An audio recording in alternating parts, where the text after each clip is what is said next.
నేను ఏ సందర్భంలో మాట్లాడినా ప్రభుత్వ వ్యతిరేక విధానాల మీద మాట్లాడాను తప్ప గత ప్రభుత్వం చాలా అద్భుతంగా చేసిందని అయితే నేను ఏ సందర్భంలోనూ చెప్పలా. 4 సంవత్సరాలు 10 నెలల పాటు నేను పోరాటం చేసినప్పుడు నేను అనేది ఏంటి అంటే ప్రజలకి ఈ రెండు ప్రభుత్వాల మీద ఒక క్లారిటీ ఉంది. మీకు నాకు లేకపోవచ్చు. నాకైతే I'm very sorry to say, because మనం ఒక వ్యక్తిని 10 మంది వ్యక్తుల్ని 20 మంది వ్యక్తులను చూసి ఒక పిక్ అండ్ చూస్గా మాట్లాడతాం. కానీ ప్రజలకి ఒక క్లారిటీ ఉంది. ఏం క్లారిటీ ఉంది అంటే తెలుగుదేశం పార్టీని ఎంతవరకు నమ్మాలో ఒక క్లారిటీ ఉంది.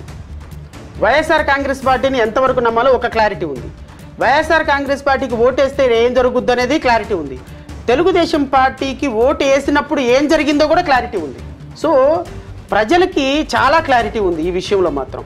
తెలుగుదేశం పార్టీని ఎస్సీలు, ఎస్టీలు, క్రిస్టియన్లు, ముస్లిమ్స్, బీసీలో ఒక వర్గం నమ్మటానికి సిద్ధంగా లేదు.